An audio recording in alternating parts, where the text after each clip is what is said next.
and welcome to my channel.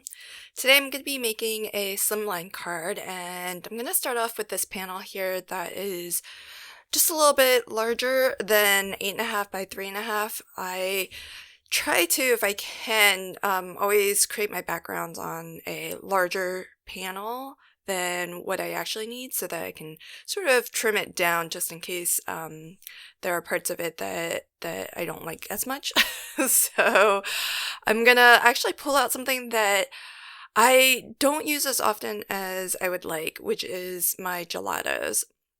And so what I am working on is actually watercolor paper, because I know this is going to be a very water intensive background, and so I want to make sure that I have a paper that can really take all of that water. And I was originally using a clear acrylic block to scribble on my gelato, but that doesn't scribble too well, so I pulled out this Caran d'Ache sort of palette board, which on one side is smooth, but on the side that I have it facing up right now, it's actually got a little bit of like a grit to it. So when you scribble on something like a watercolor pencil or gelato, it will actually pull off more of the medium, so it's much more effective in that way.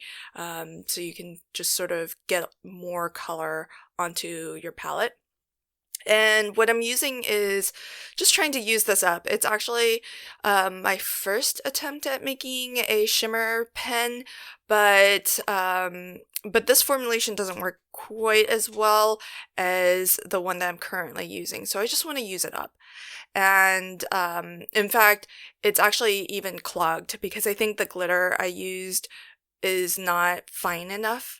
But I like it for this purpose because I can use it as a water brush, but also provide some shimmer. And as a final touch, I'm going to splatter on some just little details in a hopefully like a slightly more rich, intense color that's not as watered down. That way it has I'm using the same gelato color, but it'll appear as if it's darker because it's just not watered down as much. So I'll let that panel dry as I work on, oh, actually, sorry. I forgot that I did actually splatter on more of just the shimmer. So this particular shimmer pen, I think I used mica, so it's got a much more silvery shine to it, and you can even see it. The camera does pick that up.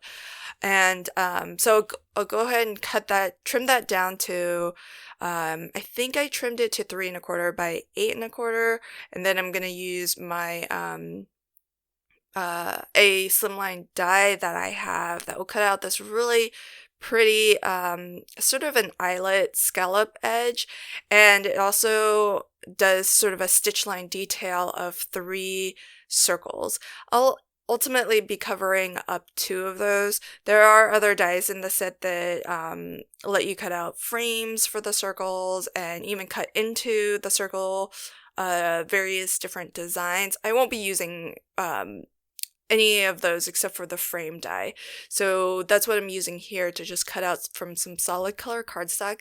I tried to pick one that closely matched as much as possible my background, and I'll use that to frame up these adorable bunny images. So this is Gil the rabbit, and there are 3 actually that you can buy as a complete bundle if you'd like, but you can also buy them individually. And I think you can also buy them black and white and pre-colored, which is the case for most digis, if not all. And I'm just using my pastels here. I tried to mix up a brown just by mixing some green, red, orange, and yellow to try to get a sort of dirt color.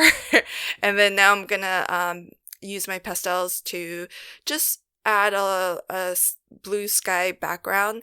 That way these bunny images are a little bit more anchored in in an environment, and they're not just floating on white. I think that really helps to sort of complete the scene. And it's not, and I do this a lot with my coloring because the pastels are an easy way to fill, you know, a large area, and it gives you a very soft background that just adds that little bit to anchor an image.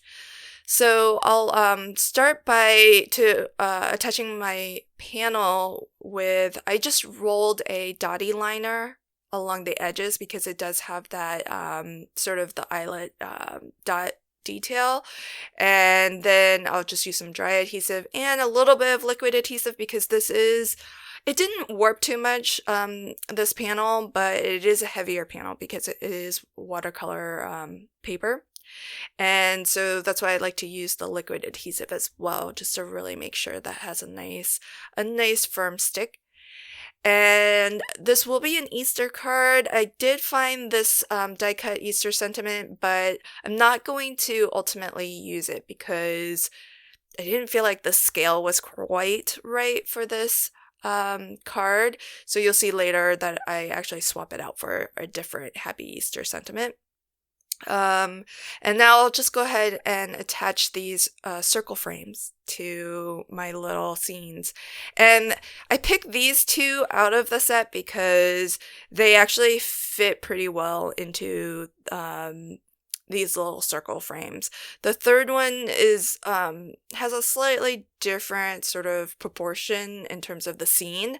The bunny rabbit's the same character, Gil's the same, but the scene is actually a little bit taller. So if I wanted all of the bunnies to look like they're the same size, I wouldn't have been able to fit that third scene of Gil picking carrots.